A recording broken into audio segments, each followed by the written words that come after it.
자, 여러분 안녕하셨어요? 오늘의 김종덕의 사상체질 이야기입니다. 100년 전에 스페인 독감 우리나라에 유행했는데요. 그 당시 상황들을 날짜별로 조목조목 살펴보겠습니다. 오늘은 1919년도 12월 15일 날 기사 내용입니다. 용산은 좀 줄은 것 같으나 시내는 만연한다. 용산이 줄은 이유는 이제 그 일본 군부대가 있었고 군부대에서 아마 전염이 시작돼서 그 시내로 유출되지 않았나라고 추정을 하고 있고요.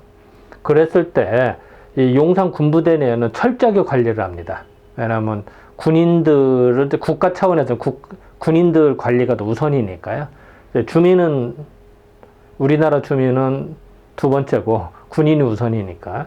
그래서 그 관리를 철저히 했기 때문에 용산은 좀 줍니다만 시내는 계속 만연되다 퍼지고 있다. 이런 기사 내용입니다.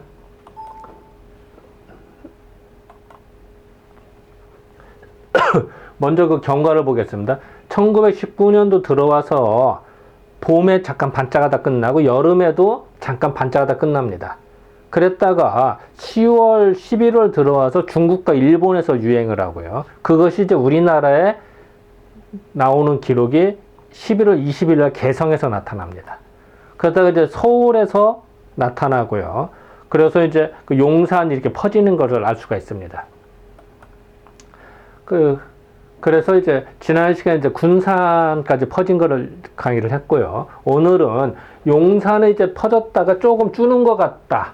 하지만 시내는 아직 만연한다. 이 내용을 보도록 하겠습니다. 12월 15일 날 기사가 나오네요. 용산, 지금의 용산입니다. 그 서울 용산. 용산의 악감, 용산에서의 악성 감기, 못된 감기, 점차적으로 종식되더라. 줄어들었다. 군대에도 감소돼요. 군대에서 감소되었다는 얘기죠. 민간인은 퍼졌다는 얘기입니다. 근데 타이틀을 잡을 때도 이렇게 보면은 다 줄은 것 같이 보이죠. 그죠? 근데 이제 군대는 줄었고 민간은 좀 많다. 뭐 이런 얘기입니다. 내용상으로는. 자, 구체적으로 아이고, 거꾸로 갔네요. 이자. 용산에서의 악감이 점차적으로 종식되었다. 군대에서도 감소되었다. 이게 참 문맥이 참 애매하죠. 타이틀 이렇게 잡으면은 모두 다 줄은 것 같은데 군대는 줄고 민간인은 늘었습니다. 사실은. 지난 12일에 용산에서 유행성 감모는 용산에서 유행한 유행성 감모는 보병제 78대 일본 군대죠. 28명, 28명의 신환은 이제 새로운 환자라는 얘기입니다. 새로운 환자와 제79연대에서 5명, 그러니까 그 새로운 환자가 28명과 5명밖에 안 생겼다. 그러니까 좀 많이 줄은 거 아니냐, 뭐 이런 얘기입니다. 그래서 점점 종식되는 것 같다. 이제 그 예전 용산 모습인데요. 어쨌든 그 용산이 어떻게 보면 이제 임진왜란 때도 그렇고요. 그 일제시대 때도 그렇고, 그 외국 군대가 진주한 아주 그 역사의 흔적이죠. 그리고 또 6.25 전쟁 후에는 이제 미군이 들어와 있었고요. 예, 어쨌든 용산이 그 외국 군대가 들어왔던 흔적입니다. 지금 있는 환자들도 차차 회복되어 가는 터이며, 그러니까 환자 수도 줄고 새로운 환자는 줄어들고 기존 환자는 다 퇴원을 했고 뭐 이런 좋아졌다는 얘기죠. 그런데 시내는 이제 그 주민들이 일반 백성들이 사는 곳이죠. 시내는 11일에는 저기 무사한데 11일에는 조금 줄어든 것 같았네. 저기.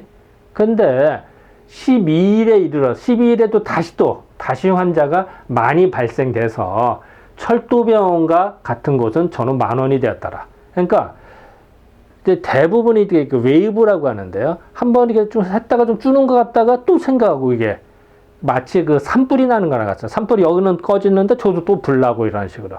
그래서 계속 전파가 되는 겁니다. 그래서 이제 안심을 못해 사실은. 좀 줄었다고 안심할 게 아니라 충분한 기간이 흘러 안심이 되는 거지. 잠깐 갖고는 알 수 없다. 이때도 똑같아요. 그래서 용산 같은 경우 보면 이제 옛날 상황을 좀 살펴봤습니다. 1918년 1년 전 어떤 기록이 나오냐면 10월 26일 날 용산 중학교 학생이나 43명, 또 용산 정밀소에서 이런 23명이나 환자가 나타났다라는 기록이 나와요.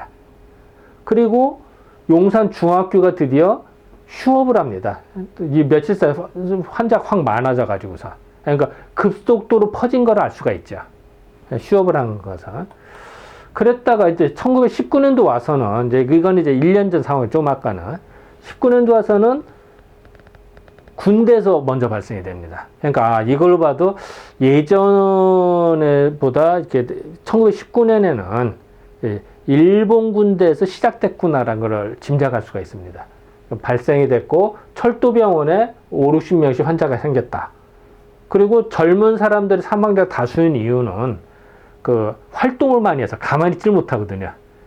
그 젊은 이제 20대, 30대, 40대 사람들의 사회활동이 많다 보니까 접촉이 많아서 더 그렇다라고 인식을 합니다. 그랬다가 이제 환자가 이때 발생이 됐는데 하루 사이에 사망을 한 거예요. 다음날 기사에 2명이나 사망했어요. 그리고 철도학교 학생도 1명이나 사망하고, 그래서 그 이틀 뒤에 보니까 경성, 서울과 용산을 다 합쳐서 매일 수십 명씩 사망하는 겁니다. 그러니까 급속도로 퍼지는 걸 알 수가 있죠. 물론 루트는 용산에서 사망한 사람들이 있고요. 경성은 서울 전체니까 아마도 이제 다른 루트로도 들어온 것도 있었을 겁니다. 어쨌든 통틀어서 서울과 용산을 통틀어서 수십 명이 사망했다.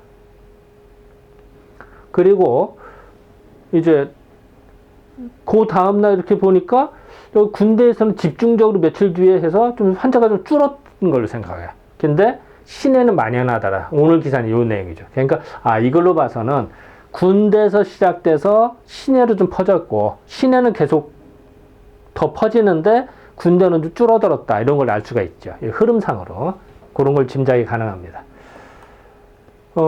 예전에도 그렇고 지금도 이 당시 이제 사회적 격리를 상당히 강조, 이 당시에도. 그래서 이제 군인들도 계속 마스크를 쓰게 하고요.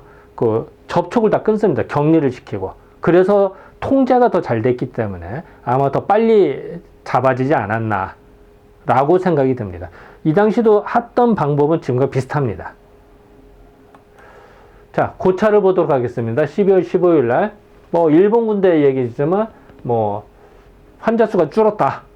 집중 관리를 했기 때문에. 신환이 줄었고, 그런데 시내는 다시 더 늘어났더라. 왜냐면 더 전파가 계속 더 되니까. 그래서, 그리고 이런 과정에서 일반인들이 철도병원 같은 데 가니까 꽉 차더라. 병실이. 그래서 결국은 그 부대 내는 좀 잠잠해지고 시내는 좀 더 퍼졌다. 이렇게 요약할 수가 있겠습니다.